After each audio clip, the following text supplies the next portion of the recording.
Hello and welcome back. Today we'll be doing question 4 from the 2021 step 3. Let's get started. Question 4.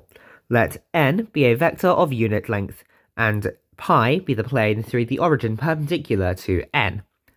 For any vector x, the projection of x onto the plane pi is defined to be the vector x take away x dot n multiplied by n. The vectors a and b each have unit length and the angle between them is theta, which satisfies 0 less than theta is less than pi. The vector m is given by m is equal to 1/2 of a plus b. Part 1. Show that m bisects the angle between a and b. Part 2. The vector c also has unit length. The angle between A and C is alpha, and the angle between B and C is beta. Both angles are acute and non-zero. Let A1 and B1 be the projections of A and B respectively onto the plane through the origin perpendicular to C. Show that A1 dot C is equal to 0, and by considering the magnitude of A1, all squared, is equal to A1 dot A1, show that the magnitude of A1 is sine alpha. Show also that the angle phi between A1 and B1 satisfies cosine phi is equal to cosine theta take cosine alpha cosine beta all over sine alpha sine beta. Part 3. Let M1 be the projection of M onto the plane through the origin perpendicular to C.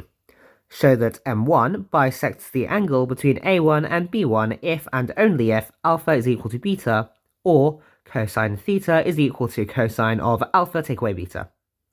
Pause the video to have a think, and once you're ready, restart to see if you were correct.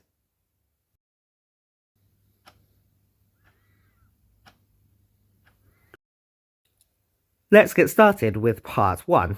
Firstly, we have the origin O and vectors A and B, each of length 1. We then have M, which is half of A plus B, and we also have marked the angles alpha and beta. If we now look at M dot A, we have that this is equal to 1/2 of A plus B dotted with A, and this is equal to 1/2 of 1 plus A dot B, and this is equal to M cosine alpha. Similarly, M dot B is equal to M cosine beta, and therefore cosine alpha is equal to cosine beta, giving us alpha is equal to beta for all angles in the range 0 to pi. Now, let's move on to part 2. Here we have a similar setup as in question 1, however we now have a vector c, also of unit length. Firstly, we'll consider a1 dot c, and this is equal to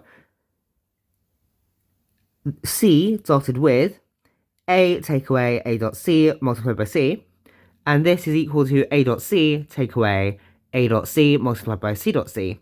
C dot c is equal to 1 because of its unit length, and therefore this expression is equal to 0.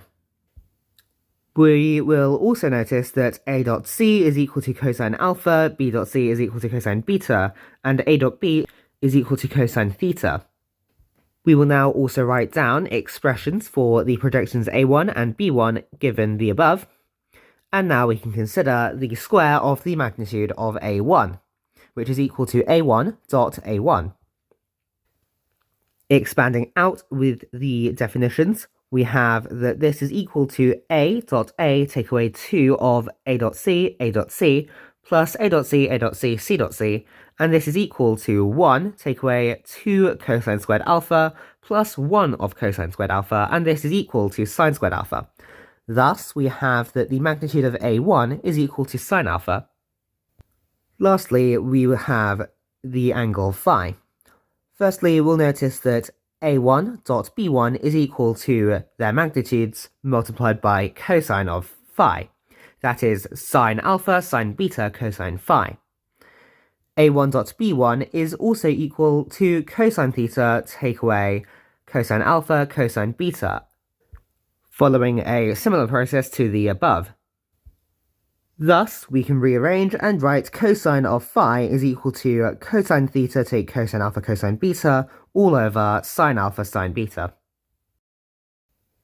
Let's get started now with part 3.